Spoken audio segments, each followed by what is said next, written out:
Today's sneaker has been around since the model first dropped back in 2019. However, there's only been 9 colorways ever released, which compared to other Yeezy models is not a lot. In fact, the last time a colorway of this model dropped was back in 2021, so let's find out why.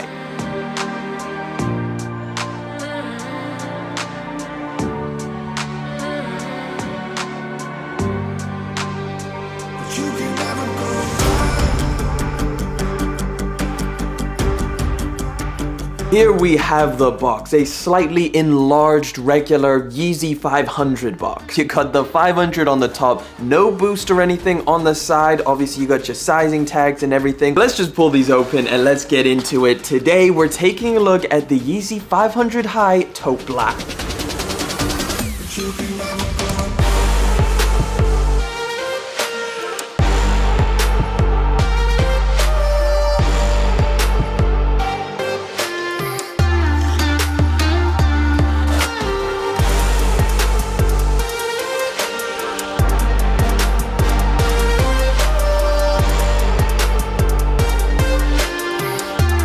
Okay, so here we go, the latest Yeezy 500 colorway to drop, and probably the last. I mean, I haven't seen any other rumored releases or rumored colorways of this model that's going to be upcoming in the future, and with the whole Yeezy and Adidas collaboration being so shaky at the moment, this probably is the last colorway that we're ever going to get of this model. It would be going out with a bang, because this is a pretty perfect fall season colorway, and I think pretty perfect for this model as well. But before we get too deep into it, let me give you guys some of the release details on this pair of sneakers, because it is pretty weird. These were actually rumored to drop for a while now. I think the release was like back in June, and they just kept on getting pushed back and delayed. They suddenly got a release date, which is actually today, Monday the 17th of October. However, it's only for you guys out in the US and I think Canada. There could be some other regions mixed in there that I'm not aware of, but they're definitely not dropping here in the UK or the EU. Now, with that being said, there could potentially be a wider release in the future. We're not entirely sure. I would imagine because these things have been so delayed, maybe that's a potential, but for right now, US and Canada only.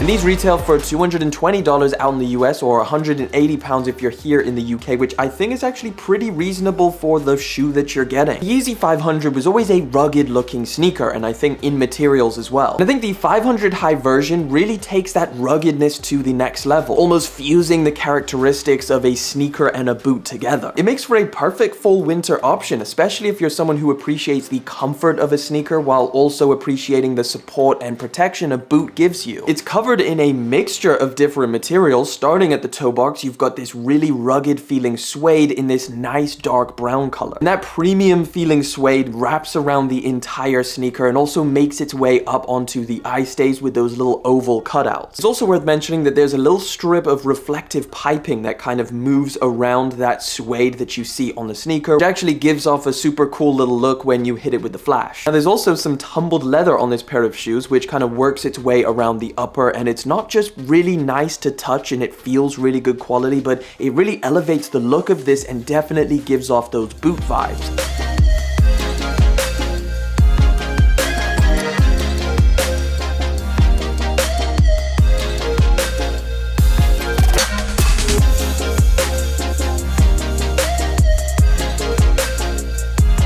However, my favorite material on here is the bulbous neoprene pillow feeling stuff that's just all over the base of this shoe that kind of puffs out from the leather and suede overlays. This material is incredibly soft and also nice to touch because it kind of feels like memory foam. And of course, that adds a ton of practicality through a bunch of padding when you've actually got this shoe on, and of course, a bunch of insulation. Now, the tongue is made from that exact same material, which feels really nice, of course, when you're wearing it as well, adds a bunch of padding. It comes in this two-tone brown color, which I think looks really, really good. You've got a darker brown and then of course the lighter brown that matches the outside of that same neoprene material. I will say that my pair has a pretty significant flaw on the material of it, which as you can see on the medial side, it's all faded on this neoprene material, which looks really, really strange. Now, of course, this could just be my pair that had a shoddy job passing through quality control. However, I did think it was worth mentioning just in case it's a widespread thing, and that possibly could be the reason why these were so delayed. Maybe something about the manufacturing process pushed these things back, and maybe there's a bunch of pairs out there that have this weird faded looking color. Either way, let me know down in the comment section if your pair came with a similar kind of faded, weird looking material. And the midsole is really where this hybrid boot sneaker comes into practicality, with the rubber mudguard that wraps around the entire sneaker, just adding a little bit of protection if you're walking in the mud or any liquid from hitting the top of that suede. But the midsole cushioning is the exact same that you find on the Yeezy 500 Low, which is adiprene and does feel pretty cushioned, just like a sneaker underfoot. It's definitely a lot softer and more cushioned than a typical boot. Like if you even compare it to the Yeezy boots, it's a lot softer than that more hard material that they've got. Now the lacing system is that same really thick elastic infinity loop lacing that we've seen on previous 500 highs. However, if you're someone who doesn't like this or potentially just wants to have regular laces, they did add an extra pair in the box, which again is just regular style in the same color. Overall, like I've said in the past, the Yeezy 500 when it first launched was not my favorite pair of Yeezys. However, over time and after wearing them on foot, it's definitely grown on me. I've definitely come to like this model a lot more over time, and I think if you're someone who really appreciates the practicality that this shoe brings specifically, it's a very solid option. Now, as for sizing, I would actually recommend going a half size up. Typically, most Yeezys at this point are a little bit snug, and it's always worth just getting a little bit of room, specifically in the toe box region. However, if you've tried on any of the 500, whether it's the regular version or this high one, I would say stick with that same sizing. It's a comfortable, fall-ready, rugged-looking pair of shoes that I think is a solid option, and if you're a fan of this silhouette, you're probably happy to see it's returned here in 2022. But of course, I'd love to know your thoughts on the Yeezy 500 High Taupe Black. Let me know down in the comment section, but that wraps it up for these. Thank you so much for coming through, hanging out for yet again another one. Thank you for liking, commenting, and of course subscribing. I'll catch you guys in the next one,